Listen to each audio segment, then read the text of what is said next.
আপনারা আপনারা বোঝানো হয়েছে, বুঝেন নাই, চাবিটা দিয়ে দেন, নাহলে কিন্তু জায়গায় শোধ করে দেবো। স্যার আসসালামু আলাইকুম, আমি আনি বলছিলাম, আপনার সাথে আমার কিছু কথা আছে। আপনার ছেলে আমার একটা গাড়ি ছিনতাই করেছে। আমার তুই যেটা বলছো সেটা ভেবে বলছো তো? স্যার আমি 100% শিওর আমার গাড়ি তো আমি জানি। কিছুদিন আগে আমি একটা পুরোনো মডেলের মার্সিডিজের গাড়ি কিনি। আপনার ছেলে অনেক টাকার বিনিময়ে গাড়িটা আমার কাছ থেকে কিনতে চেয়েছিল, কিন্তু আমার অনেক শখের গাড়ি তো আমি বিক্রি করিনি, তাই সে ছিনতাই করে গাড়িটি নিয়ে যায়। আমি বুঝতে পারছি। এই নাও, তোমার গাড়িটা নিচে রাখা আছে। Thank you so much sir. Ayesha আপনার নামে প্রচুর উল্টাপাল্টা কথা বলছে, তারপর উনি গাড়ি নিয়ে চলে গেছে। ফাহিম চৌধুরীকে কেন এরকম করা হয়েছে স্যার? উনি একটি মেয়ের গাড়ি ছিনতাই করেছে এবং ছিনতাইকৃত গাড়িটি পুড়িয়ে দিয়েছে। শাস্তি কার করবো?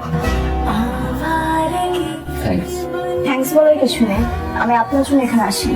আপনার বাবার প্রতি শ্রদ্ধার জায়গা থেকে আমি এখানে এসেছি। আমি জানি আপনি আপনার বাবাকে অনেক বেশি ভালোবাসেন, আর সেজন্য অন্যায়টা করেছেন। তাই বলে অন্যায় করা কিন্তু আপনার ঠিক হয়নি। আশা করছি নেক্সট টাইম আপনি আর এরকম করবেন না। স্যার আসি তাহলে। Excuse me, coffee? No thanks.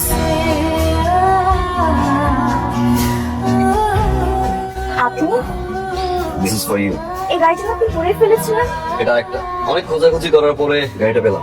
রাগের মধ্যে গাড়িটা পুড়িয়ে দিয়েছিলাম, ভাবলাম কারোর শখ নষ্ট করা ঠিক হবে না, তাই এটা নিয়ে আসছি। কিন্তু এই গাড়িটা আমার চেয়ে আপনার বাবার খুব বেশি প্রয়োজন, কারণ এই গাড়ির সাথে অনেক ইমোশন, অনেক স্মৃতি জড়িয়ে আছে তার। আমার বাবার ওই গাড়িটি দরকার ছিল, কারণ ওটা মায়ের দেওয়া গিফট ছিল। এইটা ওইটা না। ঠিক আছে, কফি? আপনি এই কফি খান না? কফি খাই না সেটা না, কফি খাই যখন ঝুম ফেস্টিভ্যাল। নিশ্চয়ই এই রোদের মধ্যে আমাকে কফি খাওয়ার অফার করবেন না?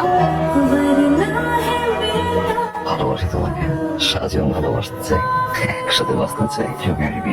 সরি ফাহিম, আমি এঙ্গেজড। বিশিষ্ট রাজনীতিবিদ আমজাদ চৌধুরী আমার ফিয়ান্সে। এটা হচ্ছে আমাদের engagement ring. So what? Engagement হয়েছে, বিয়ে তো হয় নাই। এখন আমি তোমার লাইফে আছি, খোলা ফেললেই হয়ে যাবে। সরি ফাহিম, এটা সম্ভব না। আমার তো সম্ভব না তোমাকে ছাড়া। প্রতিটা সকালে আমি শুরু করছি তোমাকে দিয়ে। রিং তো চলো এখনই বিয়ে করে দিয়ে আসবো, no problem, come on. Fahim পাগলামি করো না। পাগলামি করবো না মানে? যেখানে ভালোবাসা আছে সেখানে পাগলামি আছে, যেখানে ভালোবাসা নেই সেখানে পাগলামি নেই। পৃথিবীর প্রত্যেকটা প্রেমিক পাগল। আমি তো একজন। I don't have any problem right now. এখন চলো বিয়ে করে দিয়ে আসবো।